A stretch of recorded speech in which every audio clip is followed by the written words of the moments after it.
Kaya mo ba?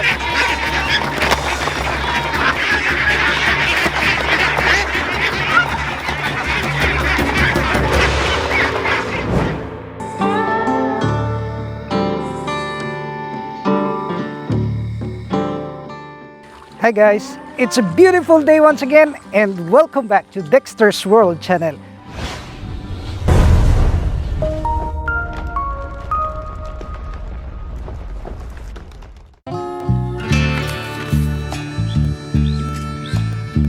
Well, I can recall that 2 years ago I dreamed about having this mud pond.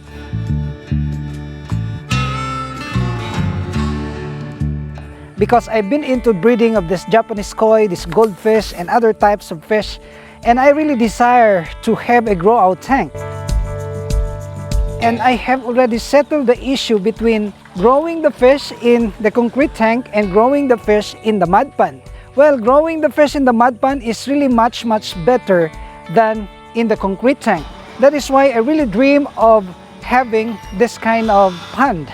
I am so thankful to God that He allowed us to have this property and been able to dig this mud pond.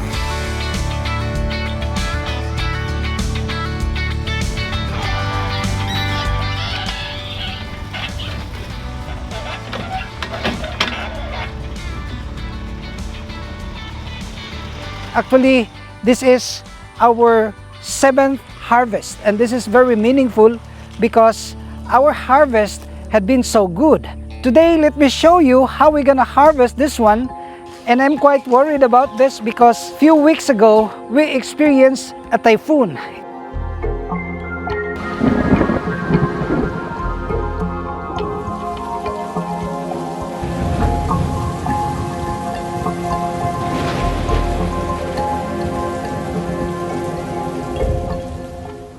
And this property, this mud pond, had been overflowed with water because the dam area right there, the dike, had been destroyed because of the volume of the water.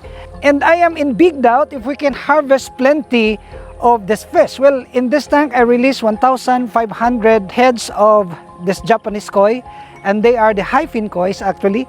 And please witness as we gonna do the harvest. And do not skip this video because we're gonna be revealing to you some basic tips on how to operate this mud pond. And I also would like to share with you the kind of food that we are giving and the frequency of the feeding system so that our fish will grow big, will grow so fast without wasting our money on the feeds.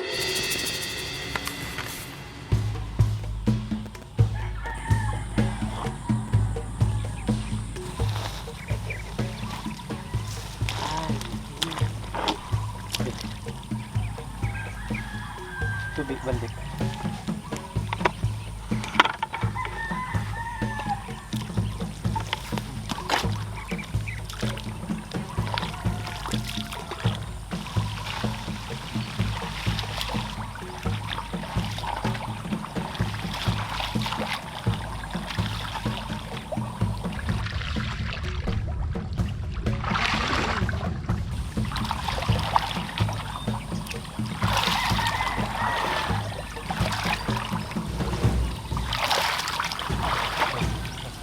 Para daghan din.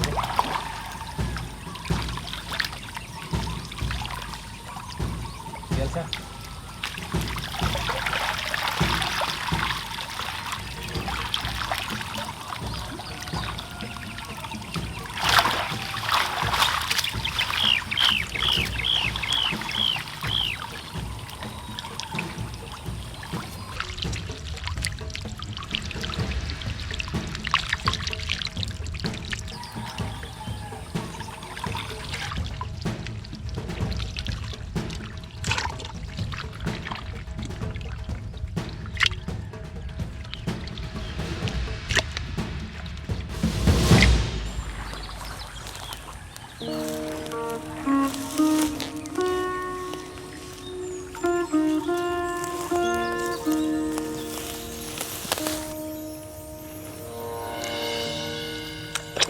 So guys, we are now here and I can see that there are already beautiful koi's appearing on the surface, let me reveal to you the basic tips on how to go about this mud pond. The first thing is, do not use the net anymore as your cover on the top of the mud pond. I have discovered that if you are going to deprive your fish from the sunlight, they will have really that stunted growth. This is my personal experience. I've been doing this, covering the top of this mud pond, and it did not give us good result. So that is the number one tip that I'm going to tell you. And maybe you're so concerned about the birds. Yes, there are so many birds that are coming over, especially during nighttime. Well, the solution is that you are going to put some good amount of water that it will actually have the depth of at least 1 meter. Because this mud pond has 1.5 meters depth of water. So if you have deep water, the birds cannot penetrate. Never mind about the birds, they cannot harm our fish if we have deep water. Feed your fish only once. We don't have to overfeed our fish if they are on the mud pond because they can eat nutrients from the mud. Actually, I only feed our fish once a day, and that is the good diet that we can give. It proves to us that it's very effective. And number 3 tip that I'm going to reveal to you is this one. Please refrain from putting this inside immediately in the aquarium. We should have a concrete tank which is very spacious, which has a stock of old water. And this is actually the conditioning tank that I've always mentioned. Never attempt to harvest your fish without you having prepared this conditioning tank, which is very important.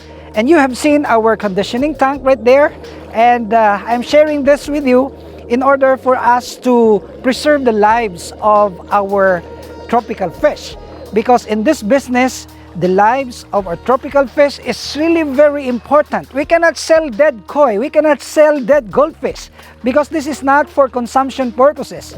What we have to do is to really preserve their A1 condition, preserve their scales, their tails, so that they will be presentable inside in the aquarium when we are going to display them for sale. So these are the basic tips that I have observed.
Well, I am still very satisfied with the result of this harvest because I only put in here some 1,500 heads, but because of the flood, I believe that some of the kois really have escaped. We cannot be 100% sure that everything will be fine, but what is important is we will persevere and we will have the capacity to adjust, make some adjustments, solutions to the problems that may crop up along the way. So we will now get near to the pail and we will see the conditions of our fish. Yes. And we are scheduled to release some 2,500 heads of this platinum koi in this particular pond, and also the fry of this goldfish.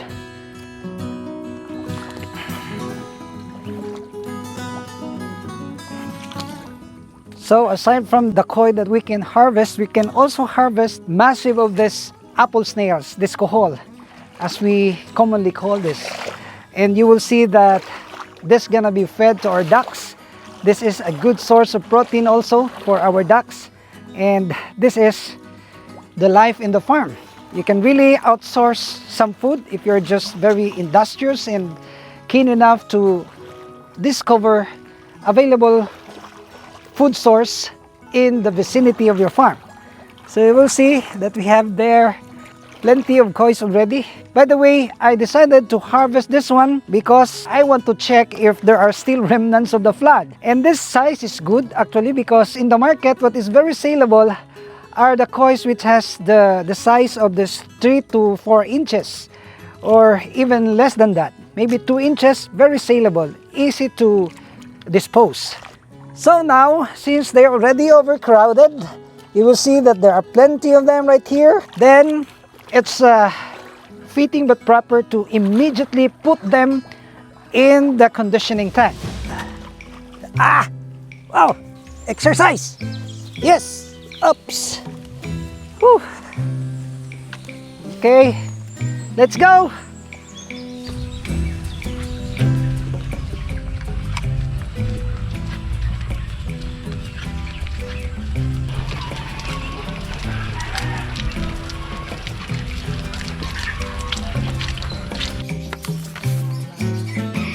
So guys, this is the conditioning tank that I have said, and you will see that the water is clean. Water is very suitable for the newly harvested fish because it has been stocked.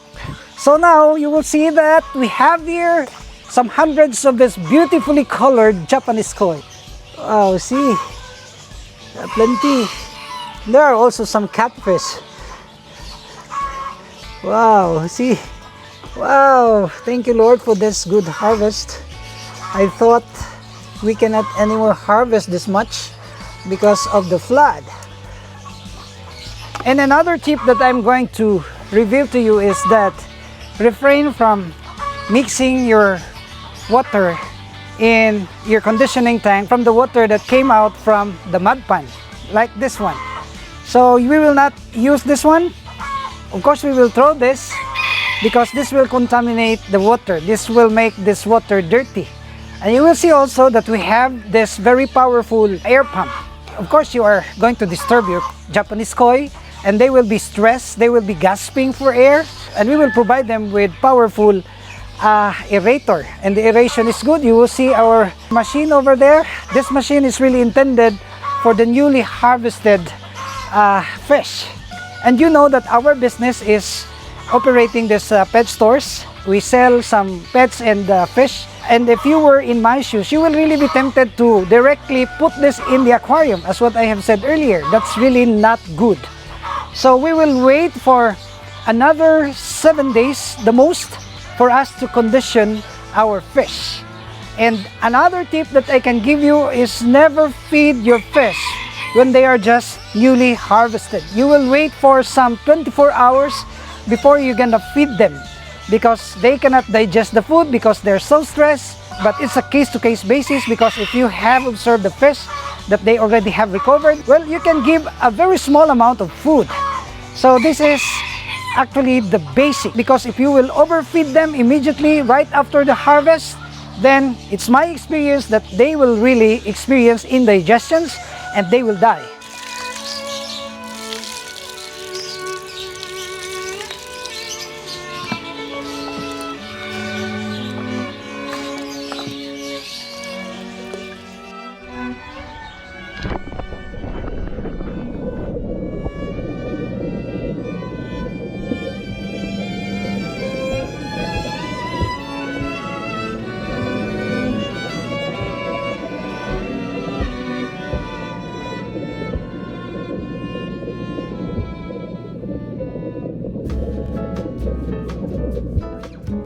Oh, yes, yes, yes, yes.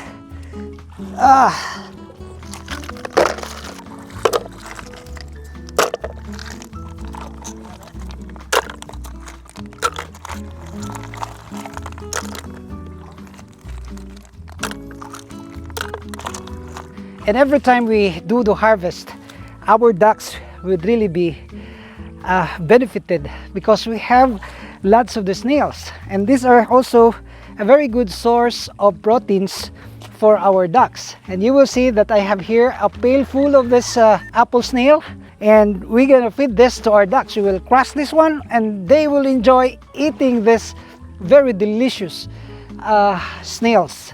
I said that it's delicious because I have tried eating this one. These are edible, and we can also eat this one, and these are good for human consumptions. In other places they have so many recipes about the snails.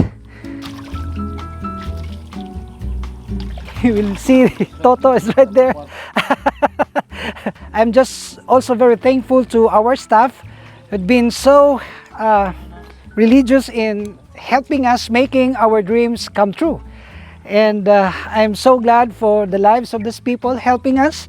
And of course, I am so thankful because of your support. You've been watching our videos, you've been sharing it, and that's we derive our energy, our guts, and even the joy to vlog every day, so that we can upload our videos on our channel regularly.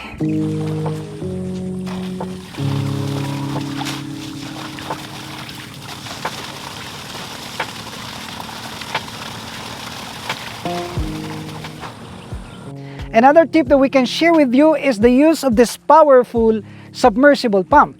Actually, we are using the 1000 watts, that's 1 horsepower submersible pump, and we are using this to fill in water and to extract water from the pond, because this pond doesn't have any drain plug. We cannot just drain the water on its own because this is submerged. This is below the ground. That's why we are using the submersible pump, and I highly recommend this type of industrial pump. A good instrument, very easy to extract water, and also very easy to add on water in the pan whenever it is needed.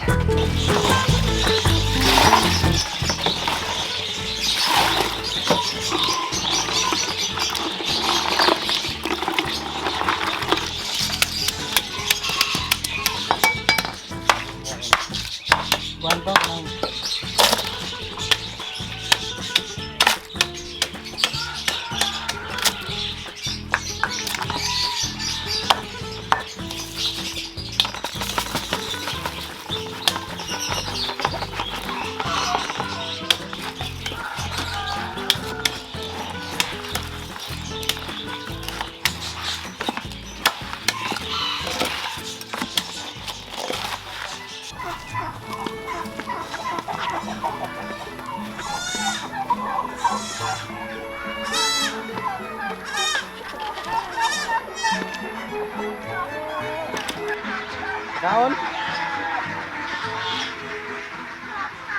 Ayaw na mo! Oh!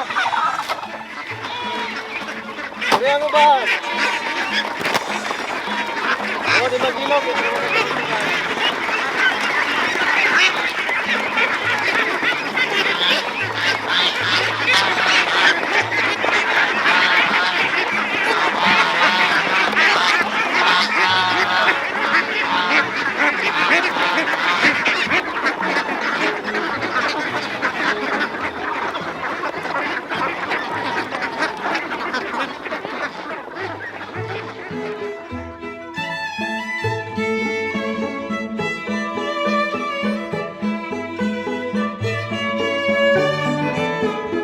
So these are the things that we can share with you so far.